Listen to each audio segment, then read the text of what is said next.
Penang தாவரவியல் பூங்காவில் 103 ஆண்டுகளாக செயல்பட்டு வந்த பாரம்பரியமிக்க வட்டப்புல் உணவகம் மாநில அரசின் அமலாக்க பிரிவினரால் இன்று அதிரடியாக இடித்து தரைமட்டமாக்கப்பட்டது.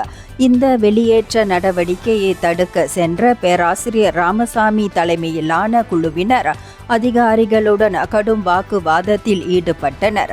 இருப்பினும் நூற்றுக்கணக்கான அமலாக்க அதிகாரிகளின் முன்னிலையில் அந்த பழமையான கட்டிடம் இடிக்கப்பட்டது.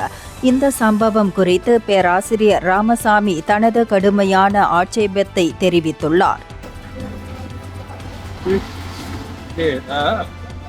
பார்த்தீங்களா என்ன நடக்குது இன்றைக்கு?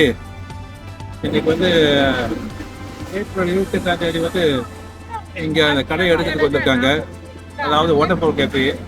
இந்த கோயில் வந்து கேஃபே வந்து 100 வருஷம்.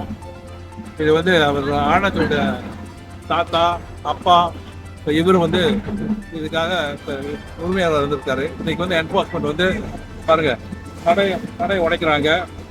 எல்லாம் உடைச்சிருவாங்க. இதுதான் பேச்சு. அதாவது அவருக்கு வந்து இன்னும் மாற்று இடம் கொடுக்கணும் அப்படின்லாம் நாங்கள் பேச்சு பார்த்தோம். இன்னைக்கு இதெல்லாம் அரசாங்கம் முடிவெடுத்துருக்கு. நாங்கள் வந்து இன்னைக்கு அந்த அமலாக்க பிரிவு வந்து கண்டிப்பாக எங்கள் வேலை செய்யணும் அப்படின்ட்டு சொன்னாங்க. எல்லாம் இருக்காங்க இன்னைக்கு. இது பார்த்தீங்களா என்ன ஆச்சுன்னு? ஒரு இந்தியருக்கு வந்து இந்த அரசாங்கம் வாய்ப்பு கொடுத்துருக்கா.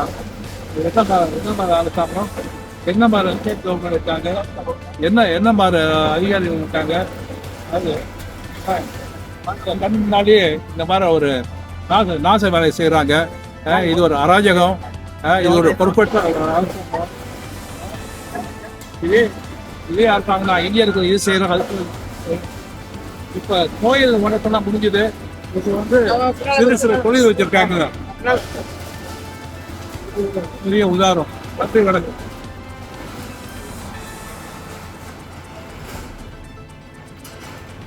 இந்தியர்களின் இதய குரல் மக்களோசை.